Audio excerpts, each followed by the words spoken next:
الشیطان الرجیم بسم اللہ الرحمن الرحیم الحمد للہ رب العالمین والصلاة والسلام علی سید الانبیاء والمرسلین حبیب الہ العالمین ابی القاسم محمد صلی علی محمد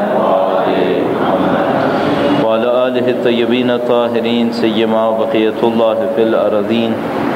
قال اللہ تعالی فی کتابہ الکریم بسم اللہ الرحمن الرحیم ونريد ان نمن علی الذین استضعفوا فی الارض ونجعلهم ائمہ ونجعلهم الوارثین. درود بھیجے گا محمد و آل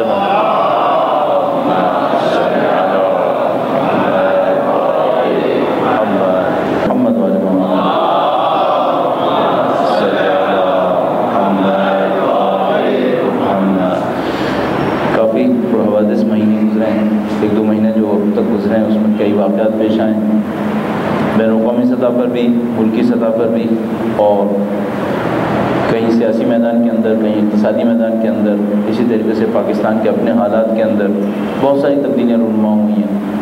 اور جیسا کہ میں ہمیشہ عرض کرتا ہوں اس کی سپیڈ بھی کافی زیادہ ہے اور بنیادی تبدیلیاں ہیں. ایک بار پھر درود بھیجے گا محمد و آل محمد.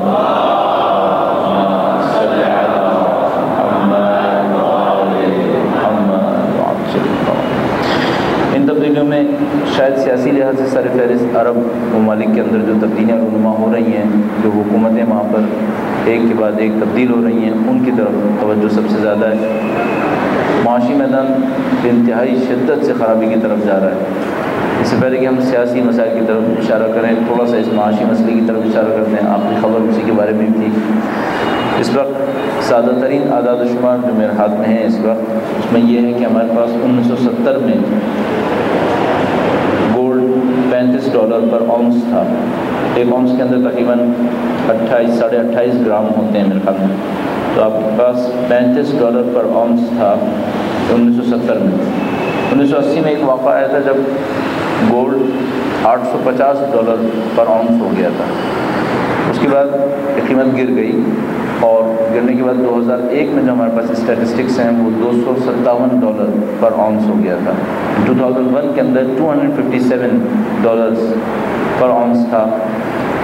اس وقت 2011 میں دوبارہ ذہن میں لاتے ہیں، 2001 میں 257، اس وقت 1800 ہے. اب 10 سال کے اندر اس کی جمپ سوچ سکتے ہیں. اگر ہم پچھلے 30 سال کے اندر ہائیسٹ پوائنٹ کو بھی لے لیں جو $850 پر اونس تھا 1980 کے اندر، اب تک $1800 پر اونس ہے گولڈ. اچھا، یہ جو گولڈ اس طرح سے جا رہا ہوتا ہے اور تقریباً ہر ہفتے ریکارڈ بنا رہا ہے وہ، یعنی ہر ہفتے ایک اور پیک، ایک اور پیک، ایک اور پیک. ہونا کیا ہے اور یہ کیوں ہوتا ہے؟ گولڈ کے اندر لوگ کیوں انویسٹ کرتے ہیں؟ اچھا، ظاہر ہے کہ انویسٹر جو ہوتا ہے وہ دو چیزیں دیکھ رہا ہوتا ہے. ایک تو ہے کہ ریٹرن انویسٹمنٹ کے اوپر، اور دوسرا یہ کہ سیکیورٹی اس کی انویسٹمنٹ کی. اگر ریٹرن بہت ہائی ہو اور سیکیورٹی کم ہو تو اس کو اچھی انویسٹمنٹ نہیں سمجھا جاتا. پاکستان کے اندر جیسے کہ موجود ہے، ہمارے پاس بینکنگ سیکٹر کے اندر ریٹرن بہت ہائی ہے، ہمارے پاس سیونگ سرٹیفکیٹ کے اندر ریٹرن بہت ہائی ہے. یہ ہمارے خیال میں شاید سیکیور انویسٹمنٹ ہے، لیکن دنیا اس کو سیکیور انویسٹمنٹ نہیں دیکھتی کیونکہ وہ پاکستان کی گورنمنٹ کو سیکیور نہیں دیکھتے. تو وہ اس ہائی ریٹرن کو انسیکیور سمجھ رہے ہوتے ہیں، لہٰذا اس کے اندر انویسٹمنٹ نہیں کرتے. اور ان کے جو بینک ان کو دے رہے ہیں بہت اچھی کنڈیشن میں 2 یا 3% دیتے ہیں، لیکن وہ پھر بھی وہاں رکھتے ہیں، یہاں نہیں رکھتے. اس کی وجہ یہ کہ وہ 2-3 چیزیں کاؤنٹ کر رہے ہوتے ہیں. وہ یہ کہہ رہے ہوتے ہیں کہ اگر ہم نے روپیز میں رکھا تو ہم جب اس کو ڈالر میں یا پاؤنڈ میں کنورٹ کریں گے، یورو میں، تو ایک تو اس کا انفلیشن ہمیں خراب کر دے گا. دوسرا یہ کہ ان کا خود کا نہیں پتہ، حکومت کا نہیں پتہ اصلا بچے گی نہیں بچے گی. یعنی وہ پاکستان کی پرائم منسٹر کی بات نہیں کر رہے ہوتے، حکومت پاکستان کی بات کر رہے ہوتے ہیں. تو وہ کہتے ہیں اس میں شک ہے کہ بچے گا نہیں بچے گا، تو وہ اس کو سیکیور انویسٹمنٹ نہیں کہتے. اچھا، اس وقت ڈالر میں لوگ اتنا زیادہ کیوں آ رہے ہیں؟ اچھا، اگر ڈالر میں نہ کریں تو کیا کریں؟ انٹرنیشنل انویسٹر کے پاس بہت ساری جگہیں ہوتی ہیں انویسٹمنٹ کرنے کے لیے. مثال کے طور پر ایک جو مروجہ طریقہ کار ہے اس کے تحت اس کو ریئل اسٹیٹ میں جانا چاہیے، اس کو پراپرٹی کے اندر جانا چاہیے.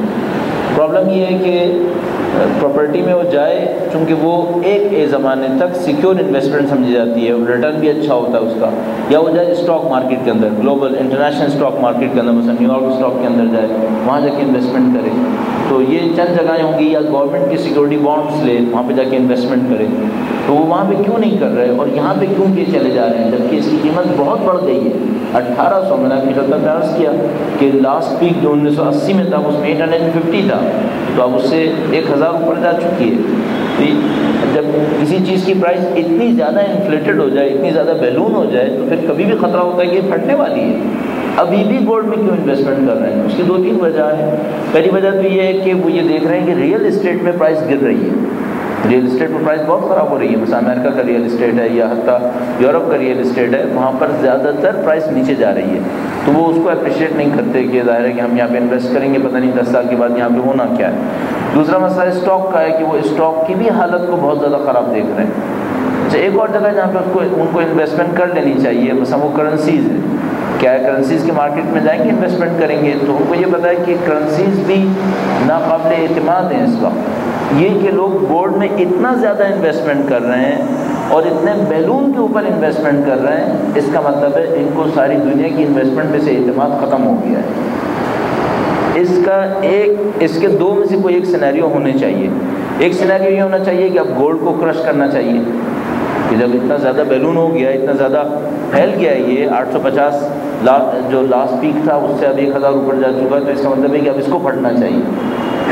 اگر اس وقت گولڈ پھٹتا ہے تو یعنی اس کی قیمت گرتی ہے، تو نہیں معلوم پھر کیا ہونے والا ہے، بہت کچھ خراب ہونے والا ہے۔ دوسری صورت ہم یہ سوچیں گے نہیں، ابھی گولڈ کی پرائس چلے گی، کیوں چلے گی؟ کیونکہ اور کہیں انویسٹمنٹ کے لیے جگہ ہی نہیں ہے، ان کو ریئل اسٹیٹ پہ اعتماد نہیں ہے، ان کو کرنسیز پہ اعتماد نہیں ہے، ان کو اسٹاک کے اوپر اعتماد نہیں ہے، ان کو جس پہ رہ گیا ہے اعتماد یہ گولڈ ہے، تو اس کے اوپر وہ انویسٹمنٹ کر رہے ہیں۔ اچھا، کرنسیز میں آخری کرنسی جس کے اوپر یہ لوگ زیادہ اعتماد کر رہے ہوتے ہیں، یہ سوئس فرانک ہوتا ہے، یعنی سوئٹزرلینڈ کی کرنسی۔ ہم لوگ معمولاً اگر کبھی اس بات کو دیکھنے لگتے ہیں کہ دنیا میں انویسٹرز کو کسی چیز پہ اعتماد رہا ہے یا نہیں رہا، تو ان 2 پیرامیٹر سے چیک کر رہے ہوتے ہیں یہ لوگ، دیکھتے ہیں گولڈ کی پرائس شوٹ کر رہا ہے یا نہیں کر رہے۔ اگر گولڈ شوٹ کر رہا ہے تو اس کا مطلب باقی جگہ سے اعتماد ختم ہو گیا ہے، اور سوئس فرانک اگر شوٹ کر رہا ہے اس کا مطلب باقی کرنسیز پہ سے اعتماد ختم ہوتا جا رہا ہے۔ اس وقت کے فنومینا میں دونوں شوٹ کر رہے ہیں۔ اب میں نے عرض کیا، یا تو یہ ہوگا کہ یہ بسٹ ہو جائے گا، گولڈ بسٹ ہو جائے۔ اگر گولڈ بسٹ ہوا تو یہ سمجھ لو کہ جن لوگوں نے انویسٹمنٹ کی ہے ہیوج، جو 1800 پہ خریدے بیٹھا ہے، اور جو پیچھے جائے تو پھر 850 تھا آخری پیک، نہیں معلوم پھر کیا ہوگا۔ دوسرا سینیریو یہ ہے کہ نہیں، باقی جو بچا کچھ ہے وہ بھی ختم ہو جائے گا اور گولڈ اور شوٹ کر جائے گا۔ اگر گولڈ اور شوٹ کرے تو اس میں ایک کیلکولیشن یہ کر رہے ہوتے ہیں، میں تھوڑا سا اس کی اور بیک گراؤنڈ دے دوں۔ 1970 میں 35 تھا، 1980 میں شوٹ کرتے کرتے 850 پہ آیا تھا، تو یہ کتنے ٹائمز بنتا ہے؟ یہ 20 ٹائمز سے زیادہ بنتا ہے۔ تو اب اگر 850 کے 20 ٹائمز سے زیادہ بنا تو کتنا جائے گا؟ اس طرح سے کیلکولیٹ کر رہے ہوتے ہیں۔ تو بعض لوگوں کا خیال یہ ہے کہ گولڈ شاید 5000 کراس کر لے گا، بعض لوگ کہہ رہے ہیں کہ ابھی تو $1800 پر آؤنس ہے، یہ $5000 پر آؤنس پر بھی جائے گا۔ البتہ بعض اوقات یہ لوگ باتیں اس لیے کر رہے ہوتے ہیں کہ لوگ اس کے اندر پیسہ ڈالتے رہیں اور یہ بعد میں گرائیں اس کو، اور سب کے ساتھ کوئی نہ کوئی گیم کٹ جائے۔ فی الحال یہ جو کچھ ہو رہا ہے یہ اس بات کی علامت ہے کہ لوگوں کا انویسٹمنٹ پر سے اعتماد ختم ہوا ہے، اور دنیا کی تقریباً ہر علاقے کے اندر یہی مصیبت آئی ہوئی ہے، اور یہ اس بات کی نشانی ہے کہ آپ اور ہم بہت آسانی سے ایک بڑے کرائسس سے گزر رہے ہیں۔ ذرا سا آپ کے سامنے کوٹ کر دوں، جو IMF کی ڈائریکٹر نئی، جو پرانے ڈائریکٹر کے اس نیو یارک کے کیس میں پھنس جانے کی بات بنی تھی، اس نے ایک جملہ کہا وہ بہت عجیب تھا۔ اس نے کہا کہ دنیا کی اکانومی خطرناک مرحلے کے اندر داخل ہو گئی ہے، اور IMF کے ڈائریکٹر کا اس طرح سے باتیں کریں، ایک تو ہم لوگ بولتے رہتے ہیں ایسی چیزیں، تو ہماری بات سے تو کسی کو کچھ نہیں ہونا ہوتا، لیکن اگر IMF کا ڈائریکٹر اس طرح سے یا ان کی خاتون اس طرح سے بات کرنا شروع کر دے تو اس کا مطلب یہ ہوتا ہے کہ معاملہ بہت خراب ہونے والا ہے۔ تو جو تمام علامتیں بتا رہی ہیں وہ یہ کہ جو میں بار بار عرض کرتا ہوں، ابھی باہر نہیں نکلے ہیں، ابھی داستان لمبی ہے، یہاں پر ابھی بہت کچھ ہونا باقی ہے۔ یہ لوگ بھی سب سمجھ رہے ہیں کہ ہونا باقی ہے، ان سب کو بھی سب سمجھ میں آ رہا ہے، نہیں معلوم یورپ بچے گا نہیں بچے گا، امریکہ کا جو حشر ہے وہ ہم سب کے سامنے ہے، ان امپلائمنٹ یہ وہ سب کا سب ان لوگوں کے سامنے کلیئر ہے کہ کیا ہونے والا ہے۔ کتنی دیر تک گھسیٹ پائیں گے اسے، یہ کوشچن ہے۔ میرا اپنے خیال ہے ان لوگوں کو پتہ ہے کہ یہ جو اس وقت کا نظام ہے یہ کولیپس کر گیا ہے، اس میں اب بچنے کا کوئی امکان نہیں ہے، ان کو بھی اچھی طریقے سے اندازہ ہے۔ صرف کوشچن یہ ہے، یہ موجودہ نظام جو شکست خوردہ ہے اس کو کتنے عرصے اور گھسیٹیں گے؟ میرا اپنا خیال ہے کہ اس وقت جو اگلی چیز گرنی چاہیے وہ امریکہ کی گورنمنٹ سیکورٹی بانڈز ہونے چاہیے۔ گورنمنٹ سیکورٹی بانڈز جو امریکہ کے ہیں اس میں ریٹرن اس وقت آپ اور میں پاکستان میں رہنے والے تو سوچ بھی نہیں سکتے۔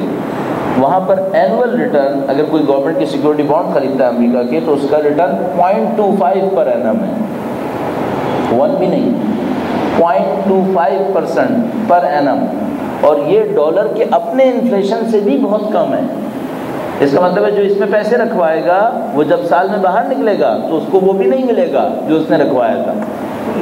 اور اس حالت میں امریکہ کو 1.6 ٹریلین ڈالر کے یہ چیز چاہیے ہر سال، کیونکہ اس کا ڈیفیسٹ اتنا ہے۔ 1.6 ٹریلین ڈالر اس کو پبلک کے انویسٹ کرانے اس جنگ کے اندر کہ جس کا ریٹرن اس نے 0.25% پر اینم رکھا ہوا ہے۔ یہ جسے کہتے ہیں یہ آخری حدوں میں ہے معاملہ کہ اب ذرا سا ایک کام ہونا چاہیے۔ جو میرا جیسا ذہن سمجھنے کی کوشش کرتا ہے وہ یہ کہ کیوں یہ لوگ نہیں گرا رہے۔ یقین فرمائیے اگر کوئی سمپل کیلکولیشنز میں دیکھے تو جو دنیا کے بڑے انویسٹرز ہیں، چاہے وہ کنٹریز ہوں، چاہے وہ کارپوریشنز ہوں، اور چاہے وہ فنڈز ہوں، ان سب کو اپنے آپ سے ایک بنیادی سوال کرنا چاہیے، یہ جو ہم امریکہ کے بانڈز خرید رہے ہیں امریکہ نے کبھی بھی یہ بانڈ پے نہیں کرنے، تو سب کو پتہ ہے یہ واپس نہیں آئے گا پیسہ، کیونکہ اس کے پاس 15 ٹریلین سے اوپر قرضہ چڑھ چکا ہے اور ہر سال 1.6 ٹریلین خریدے گا اور قرضہ لے گا اور اس کے پاس بیچنے کو کچھ نہیں ہے، تو یہ پیسہ واپس نہیں آئے گا۔ تو یہ لوگ گرا کیوں نہیں رہے؟ صرف اس لیے نہیں گرا رہے کہ یہ اگر گر گیا تو جو ابھی تک سسٹم چل رہا تھا جس میں ان کے پاس مثلا صرف چائنا کے پاس 1 ٹریلین ڈالر ہے وہ بھی گر جائے گا۔ جب چائنا کا 1 ٹریلین ڈالر گرے گا اس کے ساتھ نہیں معلوم دنیا کی سینکڑوں بڑی کمپنیز کی بکس زیرو پہ پہنچ جائیں گی، کیونکہ ان کی پیسے کی کوئی ورتھ نہیں رہے گی۔ اس کو بچانے کے لیے یہ لوگ امریکہ میں انویسٹمنٹ کر رہے ہیں۔ یعنی اس وقت یوں صورتحال ہے جیسے ایک آدمی ہے، اب اس کو میں سمپلیفائی کر کے عرض کر دوں، ایک آدمی ہے جو بہت مقروض ہے، بہت مقروض ہے، اور اس نے بڑے بڑے پلیئرز کو قرضہ دیا ہوا ہے، اور ان بڑے بڑے پلیئرز کی بکس میں لکھا ہوا ہے کہ اس کے پاس ہمارا اتنا قرضہ ہے، اور وہ اتنا ہے کہ اگر یہ اعلان کر دے کہ میں تو ختم ہو گیا ہوں تو ان کی بکس بہت خراب ہو جائیں گی، وہ بھی بیٹھ جائیں گے۔ تو اب وہ اس کو مزید قرضہ دے رہے ہیں کہ تم یہ اعلان نہ کرنا کہ میں ختم ہو گیا ہوں۔ اس دھوکے پر یہ ساری دنیا چل رہی ہے، صحیح ہے۔ مجھے یوں لگتا ہے کہ کوئی ایک وقت کسی بھی وقت آ سکتا ہے جب دنیا کے بڑے انویسٹرز ایک دفعہ بیٹھیں اور اپنے ساتھ یہ فیصلہ کریں کہ اس دھوکے کو اور کتنے عرصے چلانا ہے، اور اگر یہ دھوکہ ٹوٹنے پر آیا تو میں آپ کو عرض کر دوں کہ یہ دنوں میں ٹوٹے گا، چونکہ ساری بیسکس سب کے سامنے کلیئر ہے کہ یہ فراڈ ہے، یہ انٹرنیشنل فراڈ ہو رہا ہے۔ یہاں پر سب کو پتہ ہے کہ اس نے پیسہ نہیں دینا ہے اور یہ اس کو دیے چلے جا رہے ہیں، اس امید پر دیے جا رہے ہیں کہ یہ بھی زندہ رہے، ہمارا کھاتا چلتا رہے، ورنہ ہمارا کھاتا بہت خراب ہو جائے گا۔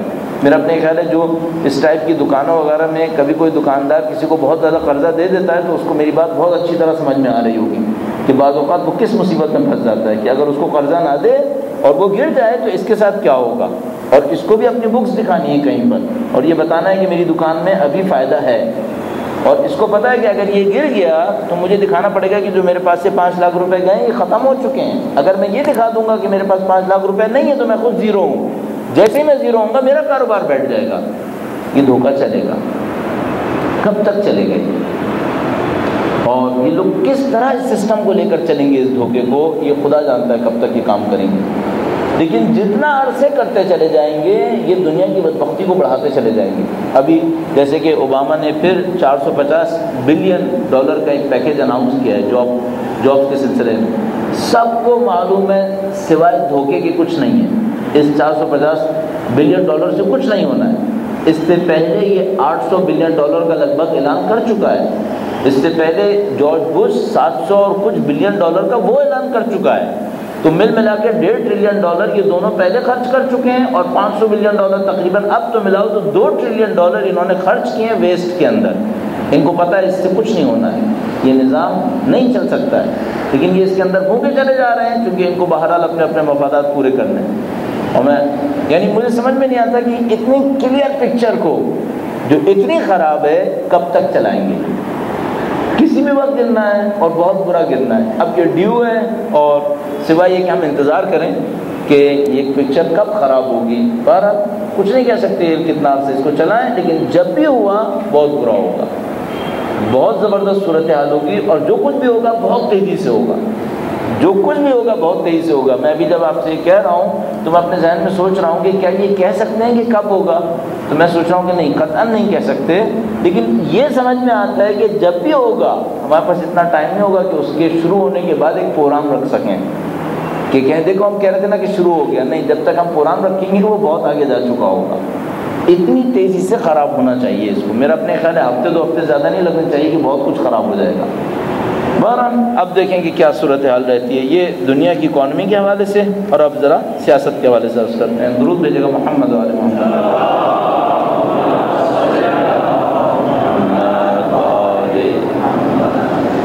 ایک بار پھر درود بھیجے گا محمد و آل محمد۔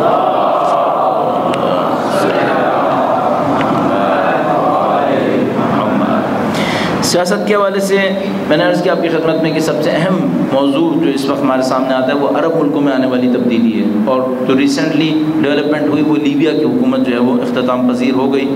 کچھ شہروں میں بھی نہیں کہہ پائیں گے، ایک دو شہر کے اندر ریزسٹنس باقی ہے، اور میرا نہیں خیال کہ وہ ایشو یہ ہے کہ کرنل قذافی باقی رہے گا یا نہیں رہے گا۔ میرے خیال میں ایشو صرف یہ ہے کہ جو لوگ لڑ رہے ہیں ان کو پتہ ہے کہ اگر یہ ریبیلینس یا جو نئی حکومت ہے یہ اندر داخل ہو گئے تو ہم بچیں گے نہیں، زندہ نہیں بچیں گے۔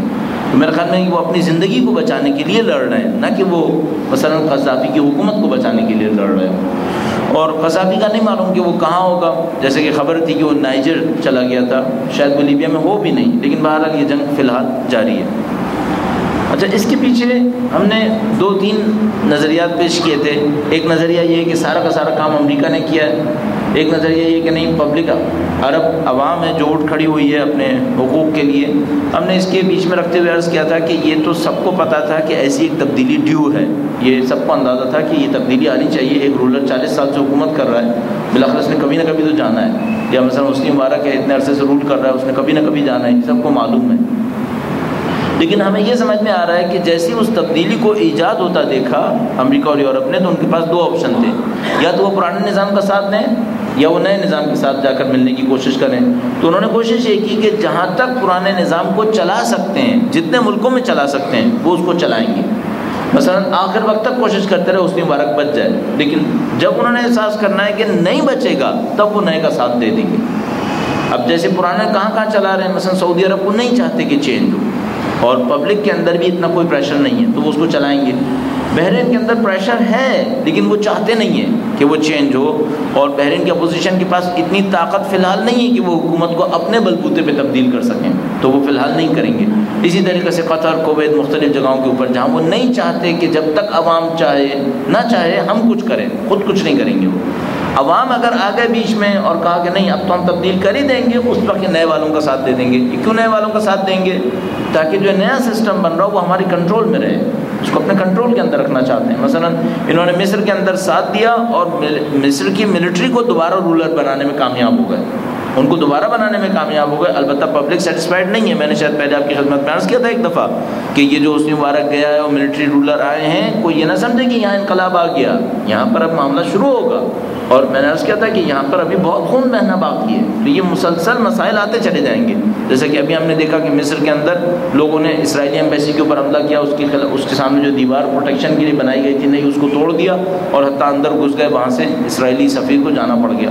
تو کسی بھی وقت یہ کیوس کسی بھی دوبارہ کسی ملک کے اندر دوبارہ آ سکتا ہے، اور بہت ساری جگہوں پہ ابھی معاملہ چل رہا ہے، جیسے یمن کے اندر معاملہ بھی چل رہا ہے۔ تو امریکہ اور یورپ کیا کریں گے کہ جب تک وہ پرانے کو بچا سکتے ہیں بچانے کی کوشش کریں گے، جب دیکھیں گے اس کا بچنا ممکن نہیں ہے تو وہ نئے والوں کو ساتھ دیں گے تاکہ نئے سسٹم کو اپنے ہاتھ میں لینے کی کوشش کریں۔ اچھا، اب نئے سسٹم سے ان کا مطالبہ کیا ہوگا؟ دو بنیادی مطالبے ہوں گے۔ نمبر ایک، اصل اسلام کی طرف نہ جائیں۔ نمبر دو، ہمارے مفادات کو خطرے میں نہ ڈالیں۔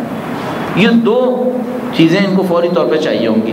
پہلا تو یہ کہ یہ اصل اسلام کی طرف نہ جائیں، یعنی وہ اسلام جس سے ان کو خطرہ احساس ہوتا ہے، جیسے اب سب کے سامنے جمہوریہ اسلامی ایران نے جو اسلام پیش کیا لوگوں کے سامنے، وہ نہیں چاہتے کہ وہ اس کی طرف جائے، تو وہ چاہیں گے کسی مصنوعی اسلام کی طرف جائے اور اس خطرے کو اوائڈ کرنے کی کوشش کریں گے۔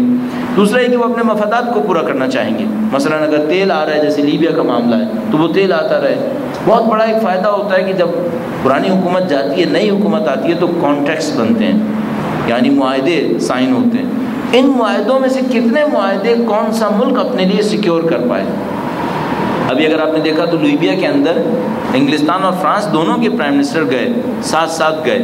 میرا اپنے خیال ہے یہ امریکہ سے کہنے گئے کہ لیبیا کو تم اکیلے نہ لوٹنا، ہم بھی اس میں شریک ہیں۔ اور مزے کی بات یہ کہ جس وقت وہ وہاں پر پہنچے تھے، ترکی کا پرائم منسٹر بھی وہیں پہ پہنچ گیا۔ اور یہ بہت عجیب سی ڈیولپمنٹ ہے جو ٹرکی کے ساتھ اس وقت انجام پا رہی ہے۔ میں تھوڑا سا اس موضوع کو تبدیل کرتا ہوں ٹرکی کے اوپر، کہ ٹرکی کا رول کیا بن سکتا ہے اس وقت جو کچھ حالات وہاں پہ پیش آ رہے ہیں اس میں۔ درود بھیجیے گا محمد وعلی محمد۔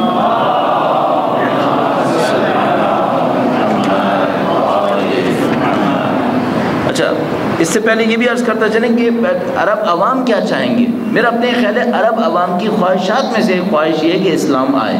عرب عوام کچھ بھی ہو، بہرحال اسلام چاہ رہے ہیں، اسلام چاہتے ہیں اور اپنی زندگیوں کے اندر عزت اور وقار چاہتے ہیں۔ عرب کو ذلیل کیا گیا ہے، عرب کو اسرائیل کے ہاتھوں بالکل تحقیر کی گئی ہے۔ تو عرب عوام کے اندر اب بہرحال یہ خواہش ہے کہ جو ہمارے ساتھ تحقیر ہوئی ہے وہ تحقیر بند ہو۔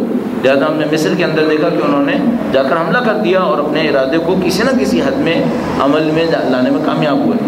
تو ایک تو یہ کہ وہ چاہتے ہیں کہ ان کی تحقیر کا معاملہ ختم ہو، کہیں نہ کہیں اسلام کی خواہش ہے ان کے دل میں، لیکن صرف ایک مشکل ہے، ابھی عوام ناپختہ ہیں، ان کو کوئی بھی دھوکہ دے سکتا ہے۔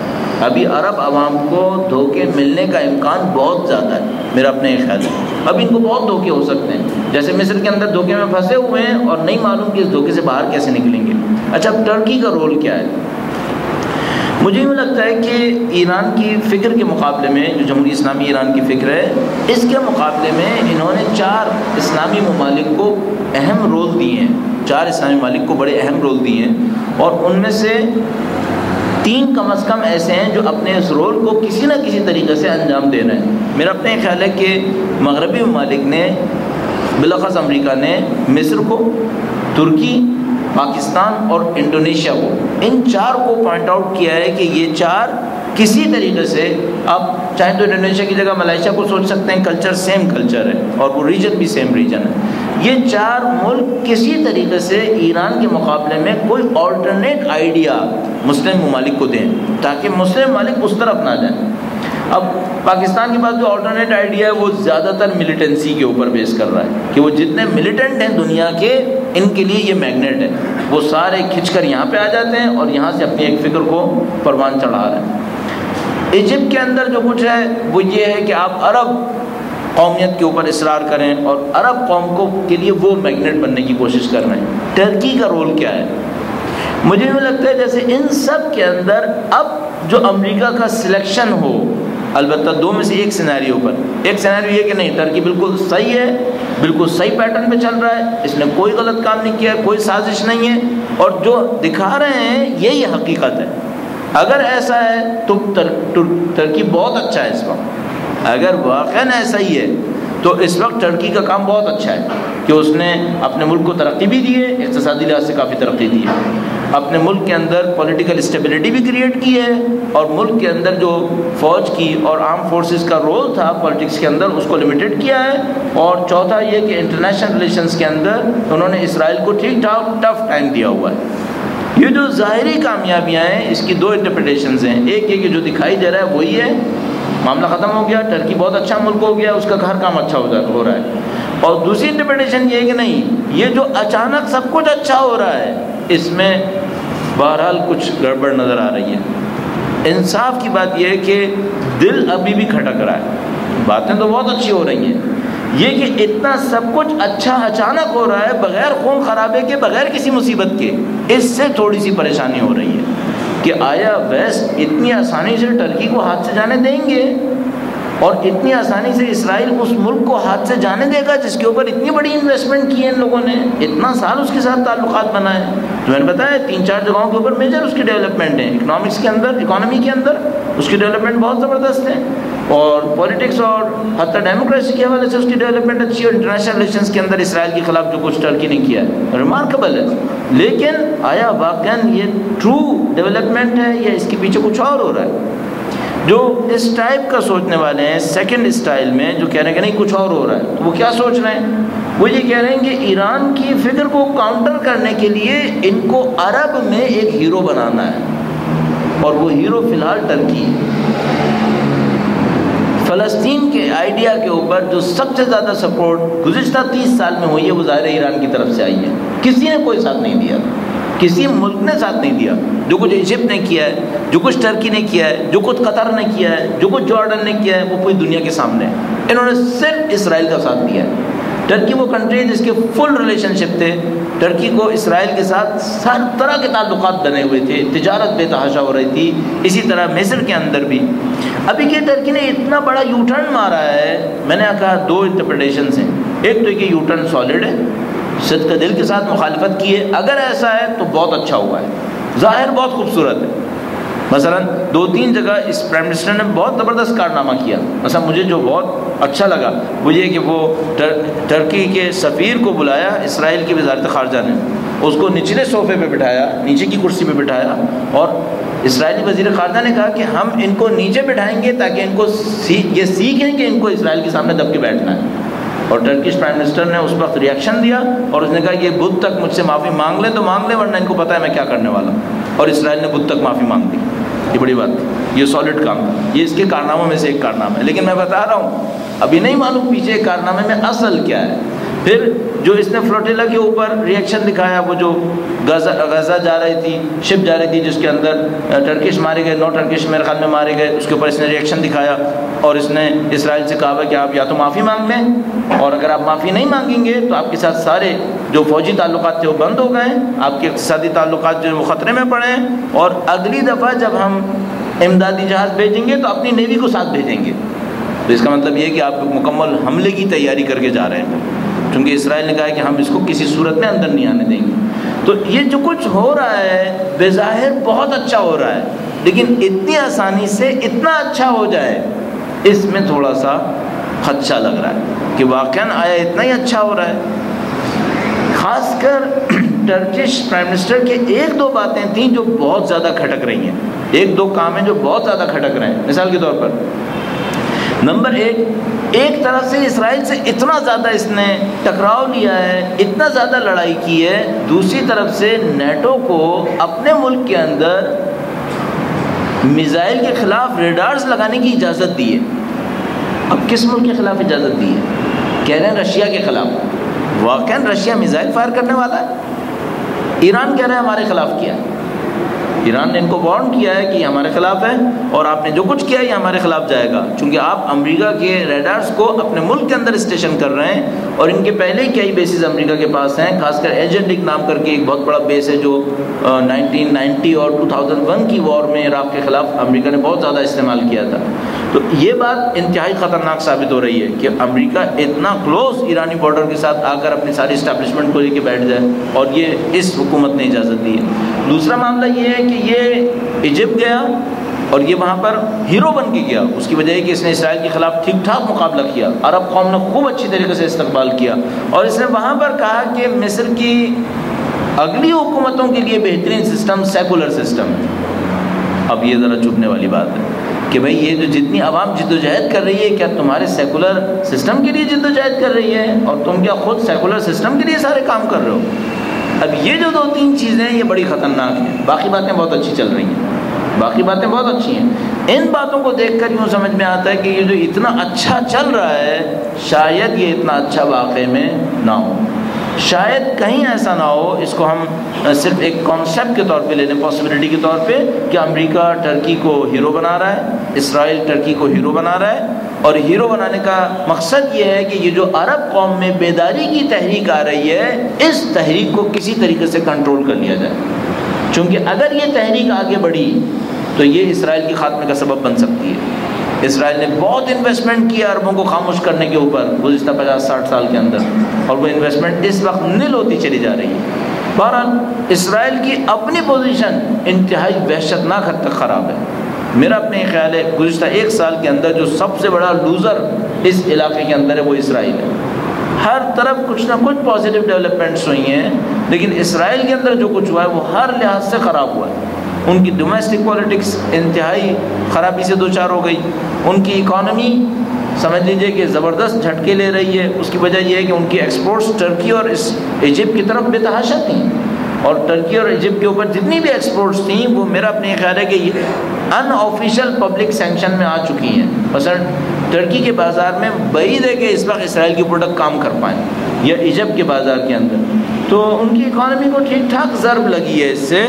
اور اب جو رہی صحیح ضرب ہے وہ فلسطینیوں کی اقوام متحدہ کی مستقل رکنیت لینے کی کوشش ہے، کہ وہ چاہتے ہیں کہ ہمیں فل ممبرشپ مل جائے۔ اس کو ٹرکی کے ایک آفیشل نے سونامی سے تعبیر کیا تھا کہ یہ اگر کر دیا محمود عباس نے تو یہ ہمارے لیے سونامی سے کم نہیں ہے، اور ہونا اس کے اندر یہ ہے کہ وہ سب سے پہلے اپلائی کریں گے، جیسے کہ اس نے کہا ہوا کہ ہم کر لیں گے، وہ اپلائی کریں گے کہ ہمیں اقوام متحدہ کی فل ممبرشپ دے دی جائے۔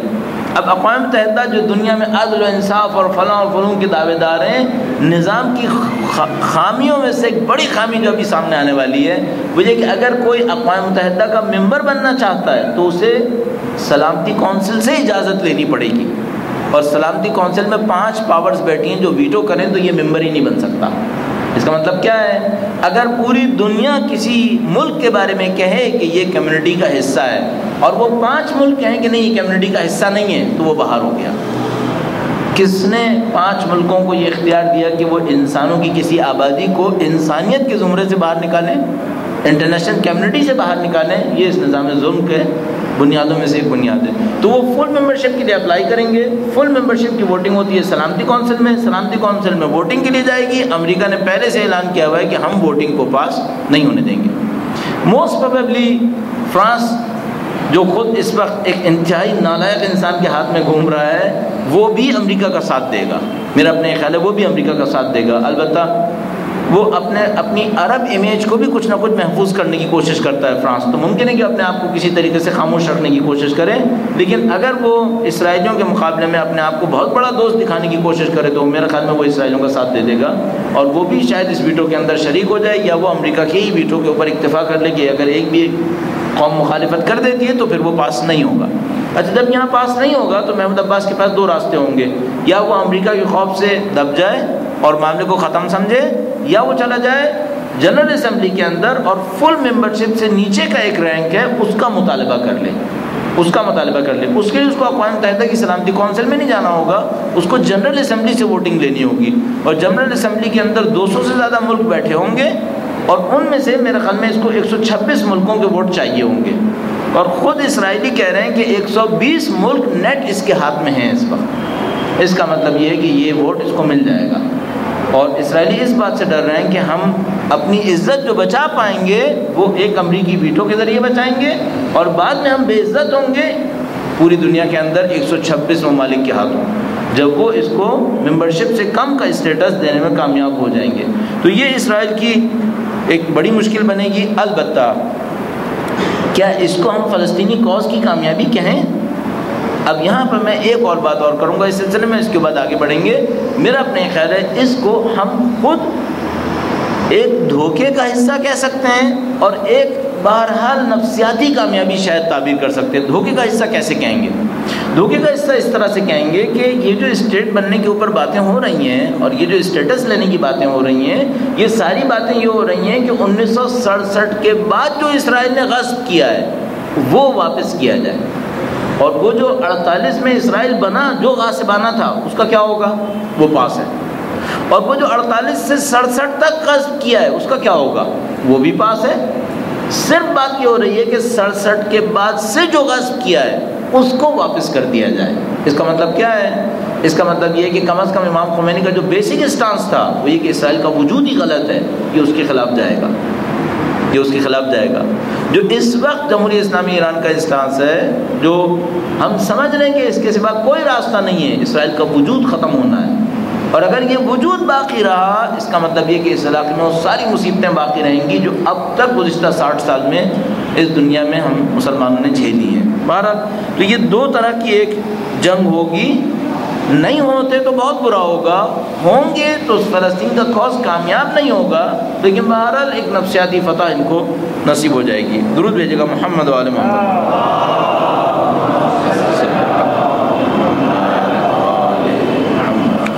اچھا جناب، آخر میں پاکستان کی سیاست پر بھی، پاکستان کی سیاست میں بڑا اکھاڑا کراچی ہے اس وقت، بہت عرصے کے بعد، ورنہ معمولاً بڑا اکھاڑا جو ہے وہ ہمارے بڑے صوبے کی طرف رہتا تھا، لیکن کافی عرصے کے بعد یہاں پر بڑا اکھاڑا بنا، اور اپوزیشن اور پتہ نہیں گورنمنٹ اور چیف جسٹس اور فوج کے جنرل وہ سب کے سب کراچی میں آ کر بیٹھے ہوئے تھے۔ اس کا مطلب ہے یہاں کوئی بڑا لمبا کام انجام پا رہا تھا۔ صاحب کہاں سے معاملہ شروع ہوا؟ ویسے تو لوگ مرتے ہی تھے، تو مر رہے تھے مسلسل، اور سارے بھتے چل رہے تھے، سب کے سب ہو رہے تھے۔ معاملہ شروع ہوا سپریم کورٹ سے، جب سپریم کورٹ نے کہا کہ ہم سو موٹو ایکشن لیتے ہیں، کراچی میں صورتحال بہت خراب ہو رہی ہے، اور ہم آ کر کراچی میں بیٹھیں گے اور اس بات کا جائزہ لیں گے کہ صورتحال خراب ہونے پر حکومت نے کیا کیا اور اس خرابی کا ذمہ دار کون ہے۔ اچھا، اس میں ڈھیر سارے کوشچن ہیں، مجھے کہ سپریم کورٹ کو اتنی دیر سے کیوں یاد آیا ہے، کیوں اب؟ یعنی کم مرے کیا پچھلے سالوں کے اندر؟ ہاں، اگست میں بے تحاشا مرے، اس میں کوئی شبہ نہیں، اگست میں بہت لوگ مرے، میرے خیال میں جو آفیشیلی کاؤنٹڈ ہیں وہ بھی 280 کے قریب بنتے ہیں، تو ایک دن میں تقریباً 10 آدمی جو مر رہے ہوں اس کا آپ حساب کر سکتے ہیں۔ تو یہ سب کو معلوم ہے کہ یہ ہو رہا ہے یہاں پر، اتنی دیر کیوں ہوئی ہے؟ کیا اب یوں سمجھ میں آتا ہے کہ اچانک کسی جگہ پر کوئی معاملہ پہنچا ہے؟ اچھا، ہمارے ملک میں آپ سب کو پتہ ہے، ہم سب کو اچھی طریقے سے پتہ ہے کہ پیچھے کچھ اور ہو رہا ہوتا ہے، آگے جا کر کچھ اور ہو جاتا ہے، پھر بعد میں ایک لفظ ہے جس سے مجھے نفرت ہونے لگی ہے اب، وہ کمپرومائز ہے۔ ہائپ کریٹ کرتے ہیں، دیگچی کو خوب ابال دیتے ہیں، آخر میں آ کر دیگچی کا ڈھکن اٹھا کے اس کے سارے ابال کو بٹھا دیں۔ ہائپ کریٹ کیا انہوں نے۔ ہائپ کیسے کریٹ ہوا؟ سپریم کورٹ آ کے بیٹھ گیا، اس نے کہا ہم ورڈکٹ دیں گے، ہم اعلان کر دیں گے، ہم یہ کر دیں گے، وہ کر دیں گے۔ اس کے بعد ساری پارٹیز آ گئی یہاں پر، حکومت بھی، میں نے کہا اپوزیشن بھی، اور آرمی بھی، اور یہ بھی اور وہ بھی، سب کے سب جمع ہو گئے۔ اس دوران میں مرزا صاحب نے دھماکہ کر دیا، وہ مرزا صاحب آئے اور انہوں نے جو کچھ کیا وہ ہم سب کے سامنے ہے کہ انہوں نے کوئی کسر چھوڑی نہیں۔ شاید پاکستان کی تاریخ میں اتنی لمبی پریس کانفرنس نہیں ہوئی ہوگی اور اتنی ڈرامیٹک کوئی پریس کانفرنسز نہیں ہوں گی جو انہوں نے ایک دو پریس کانفرنسز یہاں پر کر ڈالی۔ اچھا، اس بیچ میں ایک بات اور سمجھ میں آتی ہے مجھے کہ اچھا ہمیں اس سے کوئی زیادہ شاید سروکار نہیں ہے، یا کہنا چاہیے کہ شاید ہمارا فیلڈ نہیں ہے کہ ہم یہ سوچیں مرزا صاحب نے جو کچھ کہا اس میں حقیقت ہے یا نہیں ہے۔ میں اپنے طور پہ سوچتا ہوں اس میں سے کون سی بات ہے جو ہم نہیں جانتے تھے۔ یہاں کراچی میں کیا بھتہ نہیں لیا جا رہا؟ تو ہم لوگ خود دے رہے ہیں تو ہمیں کیا نہیں پتہ کہ لیا جا رہا ہے نہیں لیا جا رہا؟ یہاں مثلا قربانی کی کھالوں سے لے کر زکوٰۃ فطرہ تک ساری پولیٹیکل پارٹیز بھتہ لے رہی ہیں یا نہیں لے رہی؟ میں عرض کر رہا ہوں ہم دے رہے ہیں تو ہمیں نہیں پتہ کہ جا رہا ہے نہیں جا رہا ہے، سب لے رہے ہیں۔ اچھا، کون سی پارٹی نہیں لیتی؟ کوئی پارٹی ایسی نہیں ہے جو نہیں لیتی ہو، سب لیتے ہیں، طے شدہ بات ہے، اس میں کون سی چھپانے کی بات ہے؟ ایم کیو ایم لیتی ہے نہیں لیتی؟ تو آف کورس لیتی ہے، چونکہ سب سے بڑی وہی ہے، سب سے زیادہ وہی لیتی ہے، جو سب سے بڑا ہے وہ سب سے زیادہ لیتا ہے۔ این پی لیتی ہے نہیں لیتی؟ وہ بھی لیتی ہے، جس کا جہاں جتنا مقدر ہوا وہ سب لے رہے ہیں، طے شدہ بات ہے۔ آیا کوئی پارٹی ہے جس کے پاس اسلحہ نہیں ہے؟ یہاں تو بچے بھی نہیں ہیں جن کے پاس اسلحہ نہ ہو، یہاں تو بچوں کے ہاتھ میں بھی ڈگریٹی ہوتی ہے، تو یہ تو سوچنا ہی بیکار ہے کہ پولیٹیکل پارٹیز کے پاس اسلحہ نہیں ہے۔ تو یہ سمجھ میں نہیں آتا کہ اس میں میرا اپنا یہ خیال ہے کہ ہم بالکل کلیئر ہیں کہ یہاں ساری پولیٹیکل پارٹیز مسلح ہیں، یہاں ساری پولیٹیکل پارٹیز بھتہ لے رہی ہیں، یہاں ساری پولیٹیکل پارٹیز اپوننٹ کے پولیٹیکل ورکرز کو قتل کر رہی ہیں، یہاں ساری پولیٹیکل پارٹیز ایک دوسرے کے اپوننٹ کو جانوروں کی طرح تشدد کر کے قتل کر رہی ہیں۔ اس میں کون سی چھپی ہوئی بات ہے؟ کیا ہم اپنی آنکھوں سے نہیں دیکھ رہے ہیں کیا ہمارے علاقوں میں نہیں ہو رہا ہے؟ کیا بالکل ہو رہا ہے، اس میں سب ملوث ہیں۔ ہاں بالکل صحیح، سب ملوث ہیں۔ لیڈرز ایک دوسرے کے خلاف قتل کا حکم جاری کرتے ہیں، سب کو معلوم ہے کہ کرتے ہیں۔ یعنی میں کہنا چاہ رہا ہوں نئی بات تقریباً نہیں ہے اس کے اندر. عاشور کے سانحہ کے اندر پاکستان کی پولیٹیکل پارٹی انوالو ہوئی ہے, ایم کیو ایم کے اوپر انہوں نے بلیم کیا, اور ہم چھپے بندوں 2 سال سے کہہ رہے ہیں کہ یہ قطعاً ملوث رہے تھے بہت سارے واقعات کے اندر, اور عاشور کے بعد میرا اپنے یہ خیال ہے ہم لوگ قلباً کنونس ہیں کہ یہ ملوث تھے. اس میں کون سی نئی بات ہے؟ ہاں ایک جو نئی بات ہوئی ہے وہ یہ کہ مرزا صاحب نے بہت سارے لوگوں کی زبان کھول دی. یہ بڑا کارنامہ کیا, یہ بہت بڑا کارنامہ ہو گیا کہ وہ جو بہت سارے لوگ سہمے بیٹھے تھے کہ یار ہوگا کیا اب یہاں پر, اور واقعاً وہ جسے کہتے ہیں فارسی میں ایک محاورہ استعمال کرتے ہیں, کہاوت کہتے ہیں کہ بھائی چھری چلتے چلتے ہڈی پہ آ گئی تھی.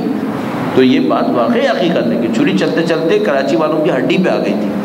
کوئی نہیں بچا تھا بھتہ خوری سے, کوئی نہیں بچا تھا کسی نہ کسی طریقے سے خوف اور ہراس کے عالم سے, چاہے وہ نیوز پیپر میں کام کرنے والے ہوں, چاہے وہ بزنس مین ہوں, چاہے وہ عام زندگی میں کام کرنے والے ہوں, چاہے وہ چھوٹے چھوٹے اداروں کے اندر کام کرنے والے ہوں. اچھی بات یہ ہوئی کہ انہوں نے کچھ حقائق کو سامنے لا کر لوگوں کے رکھ دیا. اچھا اب اس میں جب یہ اتنا کچھ ہوا, اور یہ یقیناً کسی نہ کسی پس منظر میں ہوا ہے, یعنی میں کہنا یہ چاہ رہا ہوں یہ جو ڈیولپمنٹ ہوئی ہے سپریم کورٹ کا ایکشن ریزن نہیں ہے, یہ کسی پس منظر کے اوپر ہوا ہے. مرزا صاحب کا اتنا آؤٹ بسٹ کرنا یہ ریزن نہیں ہے, اس کے پیچھے کوئی پس منظر ہے. اچھا پس منظر کیا ہے, واقعی پس منظر کیا ہے جو مجھے ابھی تک بات سمجھ میں آ رہی ہے. گزشتہ طاقت پہ آنے کے بعد سے لے کے اب تک آج تک ایم کیو ایم اتنی کمزور نہیں پڑی تھی جتنا اس وقت پڑی ہے. آج تک اتنی کمزور نہیں آئی تھی جتنا اس وقت آئی ہے.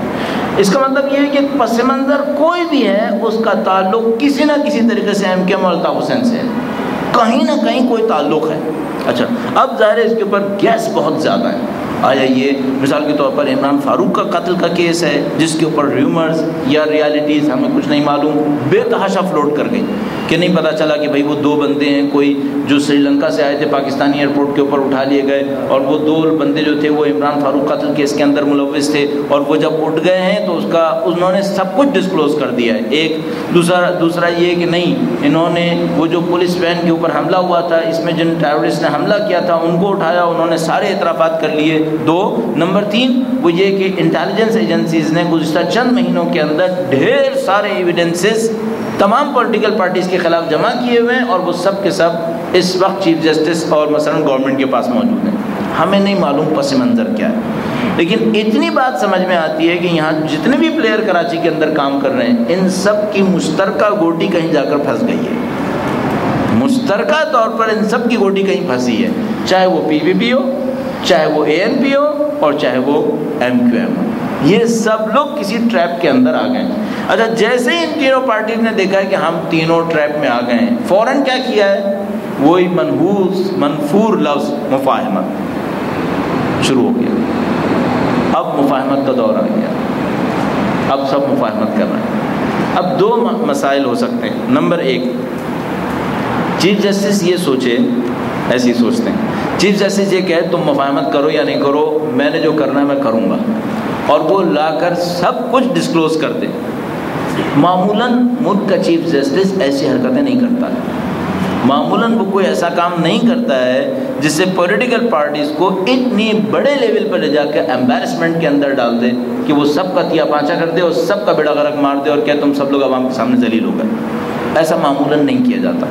اس کا مطلب ہے کیا ہونا چاہیے پھر, چیف جسٹس صاحب کو کسی ایک, جس کو انگلش میں کہتے ہیں اسکیپ گوٹ پکڑنی پڑے گی, کوئی ایک بکری پکڑنی پڑے گی جس کو سارے کوڑے مارنے ہیں. کوئی ایک بندہ یہاں سے جائے گا, کوئی ایک بندہ بڑا پولیٹیکل یہاں سے جائے گا, وہ اس بیچ سے نکلے گا, اس کے اوپر سارا بلیم گیم آئے گا, باقی سب اپنی اسٹیشن کے اوپر جا کے بیٹھ جائیں گے. اچھا کچھ لوگوں کا کہنا یہ ہے کہ اب باری الطاف صاحب کی ہے, کچھ لوگوں کا کہنا یہ ہے کہ باری الطاف صاحب کی ہے, اب ان کو جانا ہے, اور ایم کیو ایم بغیر الطاف حسین صاحب کے چلنے کی کوشش کرے گی. کچھ لوگوں کا یہ کہنا ہے یہ وہ خطرناک جگہ ہے جہاں پہ اب ہم کھڑے ہیں. اگر ایسا ہوا کہ ایم کیو ایم کے اندر فرکشنز بنی اور 2 گروپ بن گئے, ڈرامہ لمبا ہوگا, پھر ڈرامہ بہت لمبا ہوگا, پھر یہاں کا تو غلط گری ٹھیک ٹھاک ہونی. اچھا اگر ایسا نہیں ہوا پھر پازیٹیولی کام چل جائے گا, بتے بازی تھوڑی سی کم ہو جائے گی، مارا موری تھوڑی سی کم ہو جائے گی، چونکہ سب کے ویک پوائنٹس اوپر والے کے پاس ہوں گے، اور وہ ان سب کو کسی نہ کسی طریقے سے کمپرومائز پہ لا کے معاملے کو نپٹا لے گا۔ تھوڑا سا انتظار کرنا پڑے گا، یہ ہمیں یہ ٹائم گزارنا پڑے گا۔ البتہ آنیسٹلی اسپیکنگ، گرچہ بہت سخت لگ رہا ہے کہ MKM وداؤٹ الطاف حسین صاحب چل پائے، لیکن لگتا یہ کہ اس کا چانس ریزنیبلی ہائی ہے، مجھے لگتا ہے کہ اس کا چانس ریزنیبلی ہائی ہے اس دفعہ کہ شاید معاملہ ادھر سے ختم ہو گیا ہے۔ اور اچھا ایسا کیوں ہوا ہوگا؟ شاید آپ کے ذہن میں ہو، انہوں نے ڈاکٹر عافیہ کے معاملے کے اوپر امریکہ کے خلاف ایک مظاہرہ کروا دیا تھا، میرا خیال پولیٹیکل بلنڈر کیا۔ میرا اپنے خیال ہے انہوں نے پرانے باسز کے سامنے غلط سر اٹھا کر ان کو دبانے کی کوشش کی، اور انہوں نے فیصلہ کیا کہ انف از انف، ناؤ یو آر آؤٹ۔ اور میرا اپنے خیال ہے کہ یوں احساس ہوتا ہے کہ معاملہ اس دفعہ بہت آگے چلا گیا، اور یوں احساس ہوتا ہے کہ ان کو خود بھی سمجھ میں آ گیا، اور یوں احساس ہوتا ہے کہ یہ جو وہ مسلسل بیرونی طاقتوں کے خلاف اتنا زیادہ بولنا شروع کر رہے ہیں اور اچانک بولنا شروع کیا ہے، اس کا مطلب یہ ہے کہ ورنہ آج سے پہلے ہمیشہ پاکستان کی اندرونی طاقتوں کے خلاف بولتے تھے، وہ ملک کے اندر اسٹیبلشمنٹ کو ذمہ دار قرار دیتے تھے، اور اچانک یہاں سب صحیح ہو گیا ہے اور اب باہر سے خرابی آ رہی ہے۔ اس کا مطلب یہ ہے کہ جو ٹون کے اندر چینج ہے، اوپر کوئی معاملہ بہت بڑا بگڑ گیا ہے، کوئی معاملہ بہت بگڑا ہے، اور اس کے بعد اب جو ہے وہ ہم اس کرٹیکل پوزیشن کے اندر کھڑے ہیں۔ کیا MKM وداؤٹ الطاف حسین صاحب چلے گی؟ کون سے لوگ اس کو سنبھالیں گے؟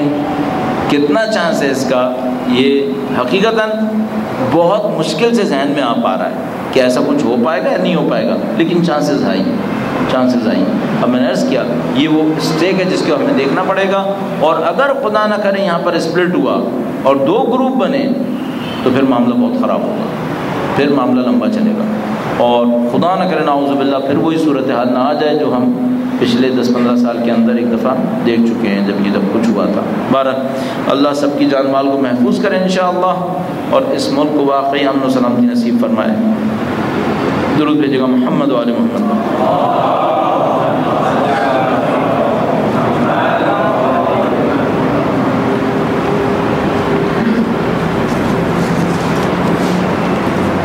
لکھا ہے سعودی عرب کی کھلی شیعہ/ایران دشمنی کے بعد لیبیا کے عالمی انقلاب میں قطر، UAE اور ٹرکی نے جو کردار ادا کیا وہ کیا شیعہ ایران دونوں کے لیے باعث فکر نہیں ہے؟ ان میں سے کوئی چیز یقیناً چیزیں باعث فکر ہیں، لیکن کوئی نئی چیز تھوڑی ہے۔ کیا رول سب کا معلوم ہے، سب کو معلوم ہے کہ ان کا رول کیا ہے، کس کے ماننے والے ہیں، کس کے چاہنے والے ہیں، کس کی مفادات کے لیے کام کرتے ہیں، کس طرح وہ کام کرتے ہیں، ان کی ہم سے دشمنی کوئی چھپی بھی نہیں ہے۔ تو میں نہیں خیال کوئی نئی چیز پیش آئی ہو اس معاملے میں۔ لکھا ہے کیا لبنان کی حالیہ حکومت حزب اللہ کو دھوکہ دے گی جیسے کہ ان کے حالیہ بیانات ہیں؟ میرا اپنے خیال ہے لبنان کا گیم اسی انداز میں جس طرح ابھی ہے یہ چلے گا، اور یہ جو ان کے ٹری ورڈکٹ دیا تھا اس سے کوئی میجر چینج کریٹ نہیں ہو پائے گا۔ معمولاً پولیٹیکل بیلنس اور ڈس بیلنس اس وقت ہوتا ہے جب پاور بیلنس اور ڈس بیلنس میں باہر جاتی ہے۔ میرا اپنے خیال ہے کہ لبنان کی پاور سگنیفیکنٹلی حزب اللہ کے ہاتھ میں ہے، تو جب تک لبنان کی پاور حزب اللہ کے ہاتھ میں ہے میں نہیں سمجھتا کوئی پولیٹیکل موو ان کو چیلنج کر پائے گا اتنی آسانی سے۔ تو چاہے وہ ورڈنگ ایشو کریں نہ کریں، اور وہ کوئی بھی کارنامہ کرتے رہیں، میرا مطلب یہ کہ اینٹی حزب اللہ کے جو گروپس ہیں، میرا نہیں خیال کہ وہ حزب اللہ کو اس وقت لبنان کے اندر کسی بھی طور پر چیلنج کرنے کے قابل ہوں گے، مگر یہ کہ وہ کہیں کہ ہم ان کے ساتھ ایک جنگ کرنا چاہتے ہیں۔ اور میرا اپنے خیال ہے کہ اسرائیل 2 دفعہ اس کو ٹرائی کر چکا ہے، اور تیسری دفعہ ٹرائی کرنے کی کسی پوزیشن میں نہیں ہے، اور لبنان کے اندر قطعاً کوئی گروپ ایسا نہیں ہے جو حزب اللہ سے ٹکرانے کی جرات بھی کرے گا، تو بظاہر نہیں لگتا کہ ان چیزوں سے ان کو کوئی نقصان پہنچے گا۔ لکھا ہے what you think will be the financial situation of Europe؟ Europe جو بات سمجھ میں آ رہی ہے وہ یہ کہ اس کو کولیپس ہونا ہے، یہ لوگ بالکل امریکہ کی طرح چل رہے ہیں، اور بدتر امریکہ کی طرح۔ امریکہ کے اندر 50 سے زیادہ اسٹیٹس ہیں، اور کچھ اسٹیٹس کولیپس کر گئی ہیں، ٹھیک ہے۔ باقی اسٹیٹس کب تک ان بینک کرپٹ اسٹیٹس کا ساتھ دیں گی، یہ امریکہ کے اندر بھی ایک کوشچن ہے کہ کب تک امریکہ کی باقی اسٹیٹس ان اسٹیٹس کا ساتھ دیں گی جو بیٹھتی چلی جا رہی ہیں۔ تو وہاں پر بھی ڈس انٹیگریشن کا چانس بہت ہائی ہے، جبکہ وہاں ایک ملک ہے، تو یورپ کے اندر تو قطعاً یورپین کمیونٹی کی ڈس انٹیگریشن کا چانس بہت ہائی ہے، اور کم از کم یورو کے زون کا ڈس انٹیگریٹ ہونا اس کا چانس بہت ہائی ہے۔ اس کی وجہ یہ ہے کہ کب تک یورپ کے اسٹرانگ کنٹریز جو ہیں وہ یونان کو سنبھالیں گے، مثلا پرتگال کو سنبھالیں گے، آئرلینڈ کو سنبھالیں گے، اور ابھی جو لائن میں آ رہا ہے وہ حتیٰ اٹلی کو سنبھالیں گے۔ تو میرا نہیں خیال کہ یہ ملک بہت عرصے تک دوسرے ملکوں کو سنبھالتے رہیں گے، جبکہ ان کی تاریخ ایک دوسرے کے ساتھ لڑنے کے اوپر ہے۔ یہ گزشتہ 40 سال میں ایک دوسرے کے ساتھ بیٹھے ہیں، یہ تاریخ بشریت میں نہیں ہوا تھا کہ یورپی ممالک ایک دوسرے کے ساتھ بیٹھے ہیں، یہ ہمیشہ تاریخ میں ایک دوسرے سے لڑے ہیں۔ جو 30-40 سال بیٹھ گئے یہ کم معجزہ نہیں ہے۔ اب ہم یہ سوچیں کہ یہ ایک دوسرے کی خاطر قربانیاں دیں گے، اپنی قوم کے پیسے گھسیٹ کر دوسری قوم کی یعنی ان ایفیشنسی کے اوپر خرچ کریں گے، میرا نہیں خیال ایسا ہوگا۔ تو اگر صورتحال یہی رہی اور اس کا کوئی باہر نکلنے کا راستہ نہیں ہے، اب یہ نعرے بہت لگا رہے ہیں، مثلا یورپ میں فرانس، جرمنی، اٹلی کھڑے ہو گئے تھے ہم یونان کا ساتھ دیں گے اور وہ علیحدہ نہیں ہو سکتا، اور یہ ساری باتیں میرا خیال کہ اس کے اندر کوئی بہت زیادہ حقیقت ہو۔ یورپ کو ایٹ دی اینڈ کچھ ملکوں کو باہر نکالنا پڑے گا، اور وہ اس کی ڈس انٹیگریشن کا ابتدا ہوگا۔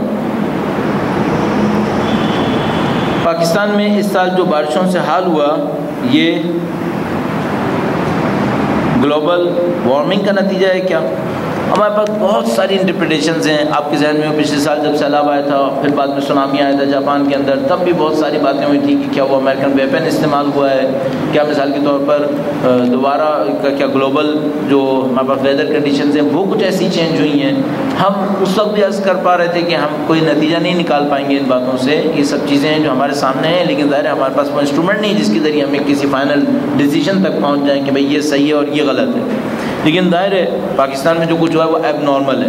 سپٹمبر کے مہینے میں اتنی بارشیں ہونا جو کئی 100 ملی میٹر بن جا رہی ہیں، اور مثلا پر ایوریج اگر لیکن پورے سندھ کے اوپر کئی فٹ بارش ہو گئی ہے آن ایوریج، تو یہ فینومینل ڈیولپ یہ ایک چینج ہے، اور ایسا چینج پہلے نہیں آیا ہے۔ تو ہم کہہ سکتے ہیں کہ کچھ ہوا ہے، لیکن ہم یہ قطعاً نہیں کہہ سکتے کہ آیا کوئی اور انسانوں کی بنائی ہوئی کارروائی ہے یا وہی جو انہوں نے گلوبل وارمنگ میں کیا اور دوسری انوائرمنٹ کے اندر انہوں نے خرابیاں کی ہیں اس کا نتیجہ ہوا ہے۔ ان ایفیشنسی بھی ہے، بہرحال پاکستان کی اپنی ان ایفیشنسیز بھی ہیں۔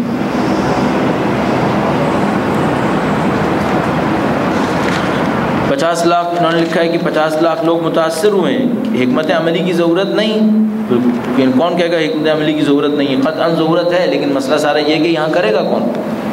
یہاں آپ سے میں کہوں گا کہ آپ اپنے گھر کے لیے حکمت عملی بنائیں تو آپ نہیں بنائیں گے، حکومت اپنے پورے ملک کے لیے حکمت عملی بنائیں یا ناممکن ہو گیا ہے۔ یہاں پہ کون کسی کی پرواہ کر رہا ہے؟ یہاں تو سب کو خود جینا ہے، خود لڑنا ہے، خود مرنا ہے، جس نے جو کچھ کرنا ہے خود کرنا ہے۔ یہاں اس طرح کی ایک زندگی ہے، اور میں عرض کرتا ہوں پاکستانی قوم میں خوبی ہے کہ یہ بیچارے خود مرا کر اپنے آپ کو سنبھالنا جانتے ہیں۔ تو یہ گھر گرتے ہیں، زمینیں برباد ہوتی ہیں، حکومت کچھ نہیں کرتی، نمائشی طور پہ چند راشن تقسیم کر دیے، یہ کر دیا وہ کر دیا، اس کے بعد یہ عوام خود اٹھتی ہے بیچاری، اور مرا کر جو کچھ کر سکتے ہیں وہ خود کرنے کی پھر کوشش کرتے ہیں۔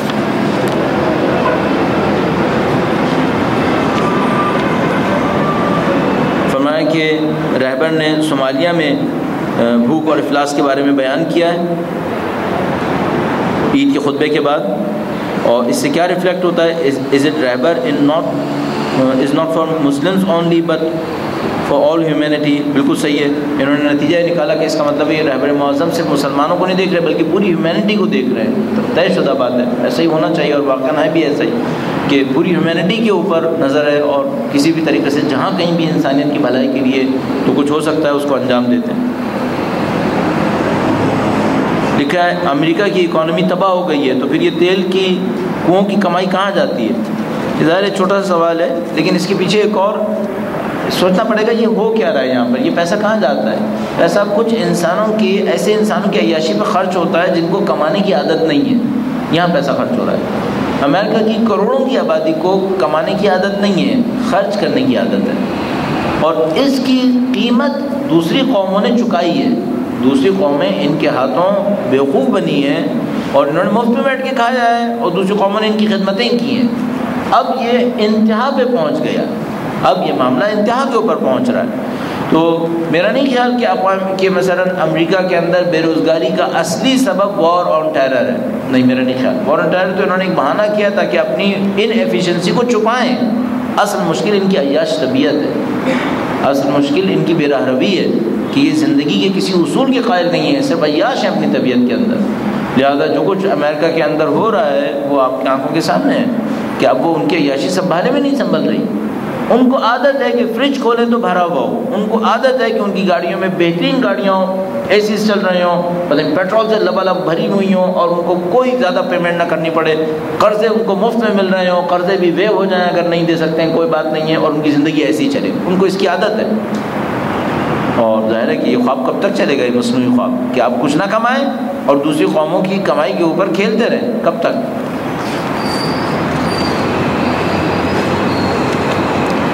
لکھا ہے کہ کیا سپریم کورٹ کا اتنی جلدی سماعت ختم کرنا اور ڈیٹیل فیصلہ نہ دینا کسی سیاسی دباؤ کا نتیجہ نہیں ہے، یا دوسروں کی طرح یہ بھی ایک بڑی پارٹی سے ڈر گئے؟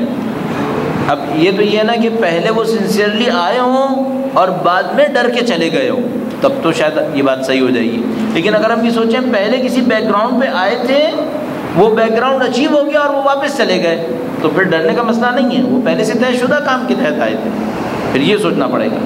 ہاں ابھی یہ ہے کہ جلدی نہ کریں، ابھی ایک فیصلہ ہونا ہے، کچھ نہ کچھ فیصلہ تو دینا ہے۔ ہاں بٹوین میں یہ بھی ان بٹوین کہتا چلوں کہ یہ جو ہمارے علماء گئے یہ پازیٹیو تھا، ہمارے علماء گئے، اور میرا ذہن بار بار یہ کہہ رہا تھا کہ ہمیں فوراً یہ کام کر لینا چاہیے کہ کم از کم اپنا احتجاج ریکارڈ کرا دیں کہ عاشورہ کے سانے کے حوالے سے کچھ نئے انکشافات ہوئے ہیں، کم از کم یہ کہ تحقیق تو ہو کہ بھئی کون لوگ ہیں جنہوں نے اس کام کو کیا ہے۔ اگر سپریم کورٹ کہتی ہے کہ اس کو پتہ ہے، یا مثال کے طور پر ایک ایکس انٹیریئر منسٹر کہہ رہا ہے کہ اس کو پتہ ہے، تو کم سے کم وہ ایویڈنسز دیکھ تو لیے جائیں کہ عاشور کے سانے کے اندر کون لوگ ملوث ہیں، اور جو ملوث ہیں ان کو کیوں نہ سزا دی جائے۔ میرا اپنے خیال ہے کہ یہ حق تھا کہ شیعہ قوم بلند آواز میں اس بات کو کہتی، ہم نے ہلکی آواز میں کہا، تھوڑی دیر سے کہا، لیکن اچھا ہوا کہ کہہ دیا، اور ایسا نہ ہوا کہ بالکل ہی ہم بے خاموش پڑے رہتے اور ہمارے کیس کو دوسرے لوگ پولیٹیکل ایشوز بنا کر فائدے بھی اٹھا رہے ہوں، اور ہمارا خون جو ہے وہ کہیں کم از کم اس کا کوئی حق کا مطالبہ کرنے والا بھی نہ ہو۔ تو کم از کم اچھا موو یہ ہوا کہ ایک دفعہ جا کے رپورٹ تو کر دیا۔ البتہ اچھی بات یہ کہ ان علماء نے جنہوں نے اس کام کو کیا، انہوں نے پہلے بھی اقوام چیف جسٹس کے پاس ایک لیٹر بھیجا ہوا تھا، یعنی جب چیف جسٹس کراچی نہیں آیا تھا، اس سے آیا تھا اس سے پہلے ہی لیٹر بھیج چکے تھے اس کو، اور اس کو کہا تھا کہ ہمارے یہاں کلنگز ہو رہی ہیں اور کوئی اس کے اوپر صحیح ایکشن نہیں لے رہا، تو اس نے رپلائی لیٹر میں کہا تھا کہ میں جب اس کیس کو فلی ڈیل کروں گا تو آپ کے کیس کو بھی کنسیڈر کروں گا۔ تو ایک بیک گراؤنڈ بنا ہوا تھا، اور اس بیک گراؤنڈ کی بنیاد پر وہ دوبارہ گئے اور اسے کہا کہ آپ نے لیٹر میں لکھ کے کہا تھا کہ آپ اس کیس کو ریکنسیڈر کریں گے اور آپ اس کے اوپر انویسٹیگیشن کریں گے۔ میرا اپنے خیال ہے کہ یہ کام اچھا ہو گیا اس وقت۔ ہاں لکھا ہے ہمارے کچھ علماء کہتے ہیں کہ جسٹس صاحب کیا لکھا ہے، یہ تحازب رکھتے ہیں، ہاں تعصب تو نہیں لکھنے کی کوشش کی کہیں، بارہ پتہ نہیں، یعنی ایسا کوئی اردو کا لفظ ہے جو میں نہیں جانتا ہوں، بارہ اس کی سپیلنگ بھی میں نہیں کر پا رہا ہوں۔ پھر ہمارے علماء جو عاشورہ کیس لے کر گئے کورٹ میں، تو کیا انصاف ملنے کی امید کی جا سکتی ہے؟ بعض اوقات مسئلہ انصاف ملنے کا نہیں ہے، احتجاج ریکارڈ کرنے کا ہے۔ میرا نہیں خیال ہم لوگ انصاف ملنے کی امید پر یہاں پہ گئے ہوں کہ ہمیں انصاف مل جائے گا، بعید ہے کہ مل پائے، اور اگر کسی بھی وجہ سے اللہ نے ارادہ کیا ہو کہ اس کام کے کرنے والوں کو بے عزت کرے تو شاید ہو بھی جائے، شاید ہو بھی جائے۔ میرا اپنا ذاتی خیال یہ ہے، شاید اس کے اوپر کوئی دلیل نہ ہو میرے پاس، وہ یہ کہ خدا اس سانحے میں جس نے کسی نے بھی یہ جرم کیا ہے، خدا اس کو بے عزت ضرور کرے گا۔ میرا انشاءاللہ اپنا دل اس بات کو کہتا ہے، میں کہہ رہا ہوں میرے پاس شاید کوئی عقلی اور فقہی دلیل نہ ہو اس کے اوپر، لیکن میرا دل کہتا ہے خدا متعال انشاءاللہ اس سانحے کے مجرموں کو بے نقاب کرے گا اور ان کو معاشرے کے اندر اس طرح ذلیل کرے گا جس طرح انہوں نے سید الشہداء کے جلوس کے اوپر حملہ کرنے کی کوشش کی۔ خدا سے دعا کرتے ہیں خدایا ان مجرموں کو نیست و نابود فرما، ان کو معاشرے میں ذلت و خواری نصیب فرما، ان کو بدترین کیفر کردار تک اسی دنیا میں پہنچا۔ درود بھیجیں محمد و آل محمد۔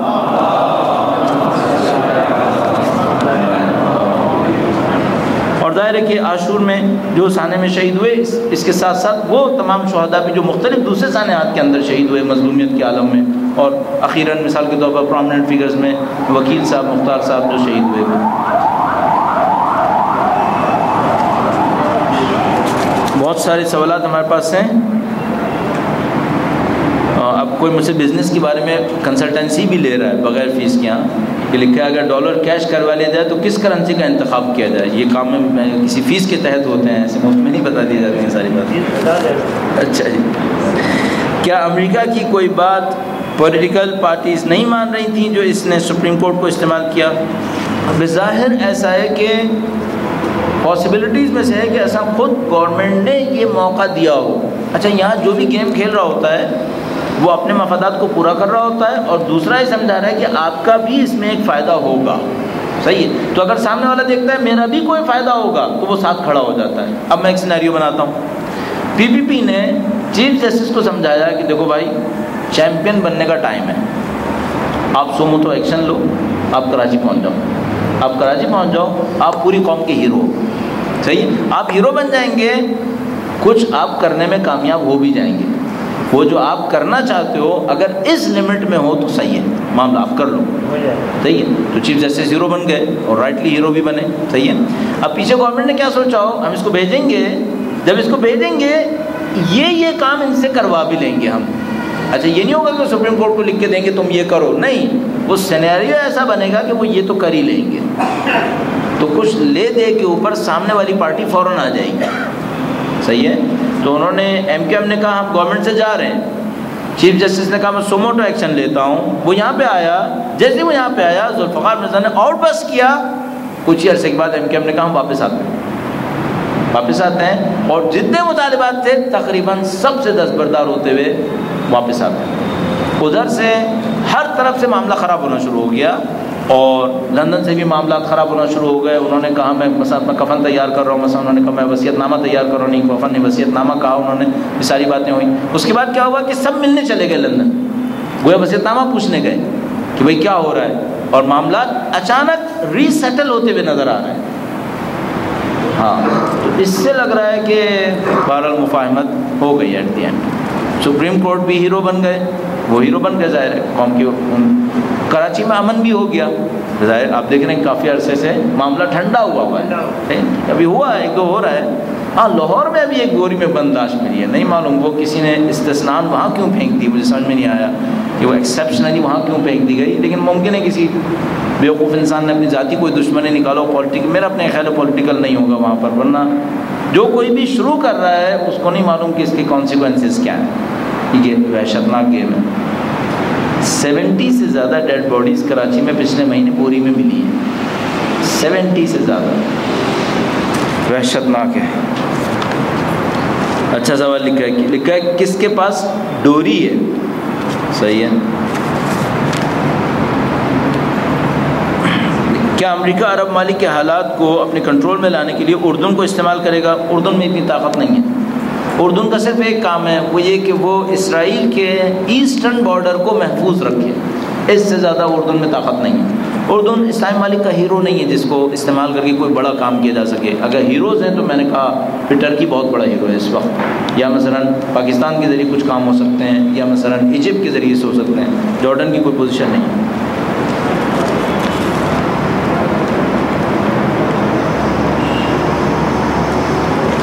انہوں نے سوال کیا ہے کہ ان کے ذوالفقار مرزا کے بیان سے کراچی کی عوام کو کچھ سکون ملا ہے, کیا آپ کہیں گے کہ اگر یہ آپس میں لڑتے رہے تو عوام کے لیے سکون ہوگا یا نہیں ہوگا؟ نہیں ہوگا. یہ لوگ عوام کے لڑنے میں اپنے آپ کو تھوڑی ماریں گے تو عوام کو ہی ماریں گے, عوام مرے گی اس کے اندر. تو یہ لوگ ہوشیاری سے لڑتے ہیں, ان کو خود کو کچھ نہیں ہوتا, جو ہوتا ہے وہ ہمیں ہوتا ہے. لکھا ہے ترکی کا وزیر اعظم اور اردن کا بادشاہ دونوں سیریا میں دخل اندازی کر رہے ہیں, ان میں سے کچھ سفیانی ہو سکتا ہے. بار بار پکچرز مت بنائیں, بار بار ناموں کو منطبق کرنے کی کوشش مت کریں. میں خود 10 دفعہ کہتا ہوں, ہمیں کیا معلوم کوئی کیا ہو سکتا ہے, اور یہ ہمارا کام بھی نہیں ہے. لکھا ہے ذوالفقار مرزا نے بار بار اپنے کو شیعہ کہا. شیعہ کارڈ استعمال کرنے کا مطلب سندھ میں ہماری اکثریت شیعہ اکثریت ہے. سندھ میں ہماری اکثریت ہونا یا نہ ہو, لیکن بہرحال لوگ اہل بیت اطہار علیہ السلام کی چاہنے والے ہیں. اور ظاہر مرزا صاحب بہت اچھی طرح جانتے ہیں اس بات کو. مرزا صاحب اس علاقے کے آدمی ہیں اور ان کو اچھی طرح پتہ ہے کہ یہاں پر لوگ اہل بیت اطہار علیہ السلام کے چاہنے والے ہیں. ایک بات مجھے سمجھ میں آتی ہے, وہ یہ کہ ہمارے جوانوں کے اندر, چاہے وہ کسی بھی پارٹی کے اندر ہوں, یہ بے غیرتی ہے کہ وہ پہلے پارٹی کے ہوں پھر شیعہ ہوں. یہ بے غیرتی ہے. کہیں پر بھی جائیں پہلے شیعہ ہوں پھر کسی کے ساتھ ایفیلیٹ کریں اپنے آپ کو, اگر ان کو ایفیلیشن میں کوئی فائدہ ہو رہا ہے مثال کے طور پر. لیکن یہ انتہائی بے غیرتی ہے کہ ہم لوگ پہلے پارٹی کے ہو جائیں اور بعد میں شیعہ بنے. لہذا کم از کم اگر کہیں ہمیں ثابت ہو جائے کہ کسی پارٹی سے شیعت کو نقصان پہنچا ہے، اور عاشور کا جلوس ہماری علامت ہے، کم از کم کراچی کا جلوس پوری پاکستان کی شیعت کے لیے علامت ہے. اس سے بڑا جلوس آپ کے پاس پوری پاکستان میں نہیں ہے. اور میں نہیں سمجھتا پوری مثال کے طور پر اردو اسپیکنگ کمیونٹی کے اندر اس سے زیادہ، اردو زبان بولنے والے جو پوری دنیا کے اندر ہیں، اس سے زیادہ بڑا جلوس ہمارے پاس موجود ہے. اردو اسپیکنگ کمیونٹی کا مطلب مہاجر نہیں ہے، یہاں پر اردو زبان بولنے والے بر صغیر کے لوگ ہیں. تو سب سے بڑی قیادت نہیں ہے ہماری، اس کے اوپر حملہ ہو اور کرنے والے سمجھ میں آئے اور ہم لوگ پولیٹیکل ایفیلیشن کی وجہ سے پھر بھی اس کے ساتھ کھڑے رہیں، یہ ہماری بے غیرتی ہے. یہ ہماری بے غیرتی ہے. اگر خدا نہ کرے ایسی بات سمجھ میں آتی ہے، میرا اپنے خیال ہے ہمارے جوانوں کو غیرت دکھانی چاہیے، اور کتنے ہی مفادات کیوں نہ ہوں، دین سے بڑھ کر کوئی چیلنج نہیں ہونا چاہیے ہمارے سامنے. البتہ میں نہیں کہہ رہا کہ ایفیلیشن پولیٹیکل پارٹیز کے ساتھ رکھنا صحیح ہوگا، میں اس کو تعبیر نہیں کر رہا ہوں کہ صحیح ہوگا یا غلط ہوگا، لیکن میں کہہ رہا ہوں اگر کوئی کہتا ہے کہ مجھے رکھنا ہے ایفیلیشن، تو کم از کم اتنی غیرت ہو کہ پہلے وہ شیعہ ہو، پہلے اہل بیت اطہار علیہ السلام کا ماننے والا ہو، پھر کوئی ایفیلیشن اپنی دکھائے. دیکھا ہے آپ نے شام کا ذکر نہیں کیا، کیا شام کے حالات ٹھیک ہیں؟ ایک تو یہ بڑا مسئلہ ہے، ہماری قوم بہت زیادہ اس بات سے شروع کرتی ہے آپ نے یہ نہیں کیا. ارے بھائی، میں نے دنیا کے سارے کام یہاں بیٹھ کر 1.5 گھنٹے میں 1 گھنٹے میں نہیں کرنے. یہ ممبر کے ساتھ بھی ایسے ہی ہوتا ہے، مجلس پڑھ کے نیچے اترتے ہیں، کہتے ہیں آپ نے فلاں آیت نہیں بولی. ارے بھائی، پورا قرآن 8000 سے زیادہ آیتیں ہیں کہ میں سارا قرآن پڑھتا رہوں گا یہاں پر. تو یہ اس طرح بہت ساری چیزیں نکل آئیں گی. اس اسٹائل کو ترک کریں گے اس طریقے سے، آپ نے یہ نہیں کیا، آپ نے وہ نہیں کیا. اب اپنی بات کرو، آپ کو کیا کہنا ہے. ان کو شام کا مسئلہ ہائی لائٹ کرنا ہے.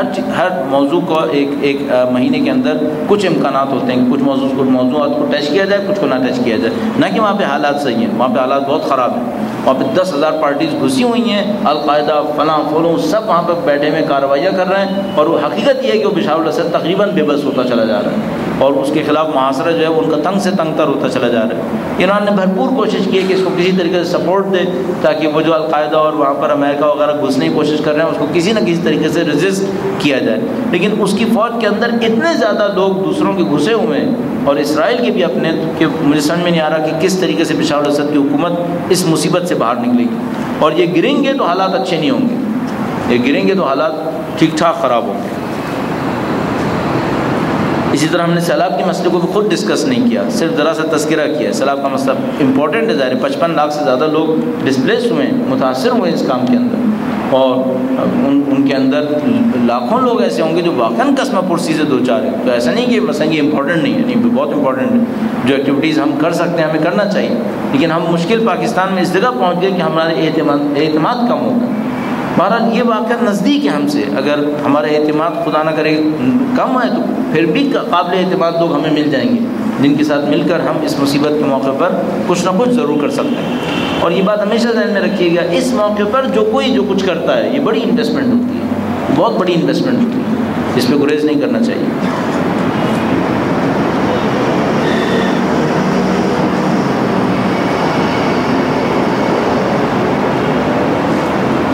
ایک جذباتی سوال کیا انہوں نے MKM وغیرہ کے معاملات میں.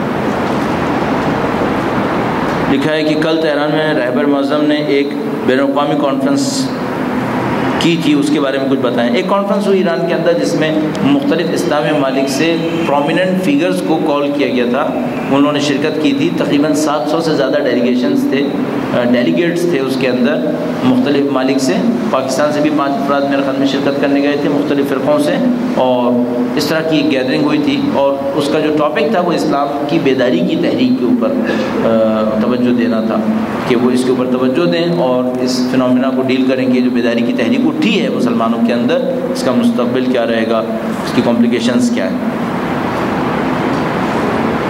امریکہ کی طرف سے ریسنٹ اسٹیٹمنٹ کی شاید عنقریب پاکستان میں عوامی تحریک سر ابھارے، اس کے پیچھے کیا مقاصد ہو سکتے ہیں؟ جھوٹ بول رہا ہے، یہاں کوئی تحریک سر نہیں اٹھائے گی، یعنی بالکل جھوٹ بول رہا ہے. اس کو بھی پتا ہے کہ یہاں کی عوامی تحریک نے سر نہیں اٹھانا ہے. عوامی تحریک کے لیے ایک ایلیمنٹ ہے جو یہاں پر 100 سے اوپر ہے. مثال کے طور پر وہ ہے عوام کے اندر نارضایتی اور نا امیدی. ایک ایلیمنٹ ہے جو یہاں نہیں ہے اور وہ ہے لیڈرشپ. اگر کسی سانحے کے نتیجے میں یہاں پر کوئی لیڈرشپ بن گئی اچانک، پھر سب کچھ ہے یہاں پر. پھر یہاں سر بھی اٹھائیں گے، سب کچھ کچل دیں گے. لیکن جب تک وہ نہیں بنے گی اور وہ جو ایلیمنٹ جن کے مفادات ہیں ان کو اچھی طرح پتہ ہے کہ یہ کمی ہے اور اس کمی کو باقی رکھنا ہے ورنہ عوام سر اٹھا لیں گے، تو اس کو خود بھی پتہ ہے کہ ہم نے یہاں لیڈرشپ نہیں چھوڑی ہے، اس کو پتہ ہے اچھی طریقے سے کہ ہم نے یہاں سب ختم کر دیا ہے، تو ان کو پتہ ہے کہ فی الحال سر نہیں اٹھائیں گے، تو اچھی طرح جانتے ہیں انہوں نے کیا کیا ہے یہاں پر۔ مثلا شہید علامہ عارف حسین حسینی کو انہوں نے مفت میں نہیں مارا ہے، ان کو معلوم ہے کہ وہ لیڈر ہے، ان کو معلوم تھا کہ وہ لیڈرشپ کے اندر بہت آگے جا سکتے ہیں، ان کے لیے خطرے کا کتنا سبب بن سکتے ہیں۔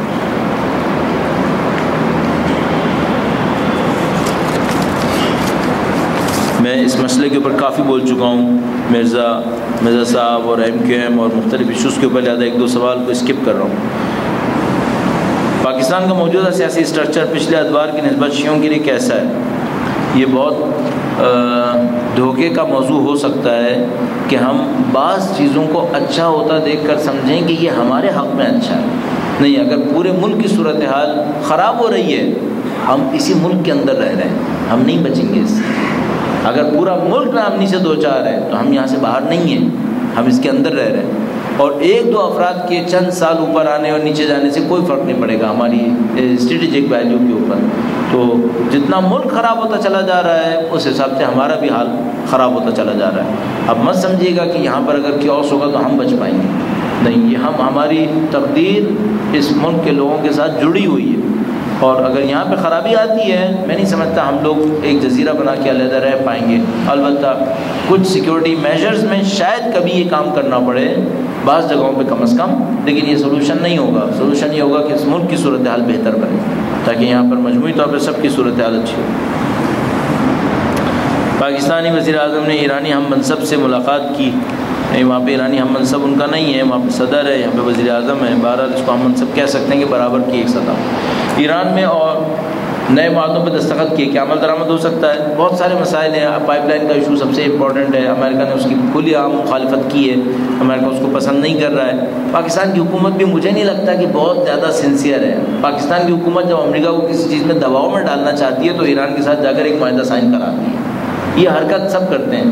پاکستان کی حکومت جب سمجھتی ہے امریکہ کے ساتھ کچھ چک بگ بہت بڑھ رہی ہے تو چائنا چلے جاتے ہیں، ایران چلے جاتے ہیں، تو یہ سب پرانے حربے ہیں، امریکہ بھی جانتا ہے یہ لوگ کیا کر رہے ہیں۔ پھر امریکہ جب واپس آتے ہیں تو ان کو ایک ہاتھ میں گاجر ایک ہاتھ میں اسٹک دونوں دکھاتا ہے، کہتا ہے تھوڑا سا دیں گے اور تم سیدھے بھی ہو جاؤ ورنہ پھر مسئلہ ہو جائے گا، تو پھر یہ معاملہ پھر ٹھنڈا پڑ جاتا ہے، ایسے چلتا رہتا ہے، ہمیشہ سے ایسے ہی رہا ہے۔ اچھا، کراچی کی دیواروں پہ لکھا ہوا نظر آ رہا ہے کہ سچ بولنا منع ہے، یہ جملہ بہت اچھے طریقے سے لکھا گیا ہے، خاص طور پر یہ لکھوایا گیا ہے، اس کا کیا بیک گراؤنڈ ہے؟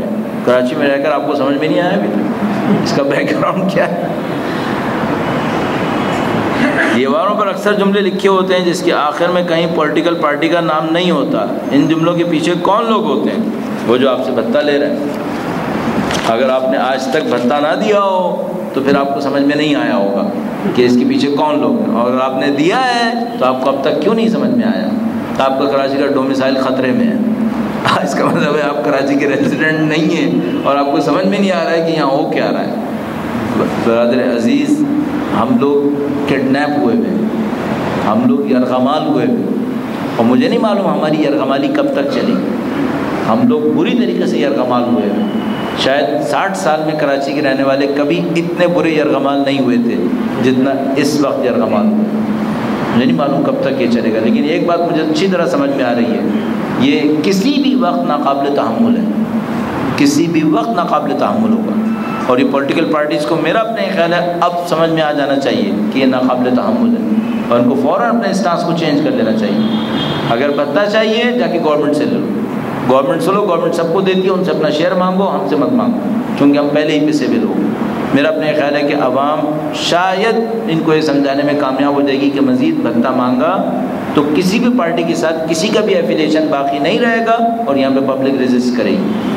تو لیکن بدقسمتی سے میں نے عرض کیا آپ کی خدمت میں، ہم بہت بری یرغمالی میں پھنسے ہوئے ہیں اس وقت، اور کسی طریقے سے خدا اس سے نکلنا نصیب کرے انشاءاللہ۔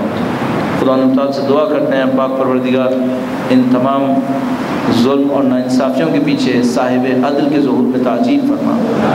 اے پاک پروردگار ان ناانصافیوں کے پیچھے مظلوم خون کے بہنے کے پیچھے جو مظلوم خون کا انتقام لے اس کے ظہور میں تعجیل فرما، عدل و انصاف کے پھیلانے والے وقت کے امام کے ظہور میں تعجیل فرما، ہمیں اور ہماری اولادوں کو ان کے جانثاروں میں قرار فرما۔ ربنا تقبل منا انک انت السمیع العلیم برحمتک یا ارحم الراحمین۔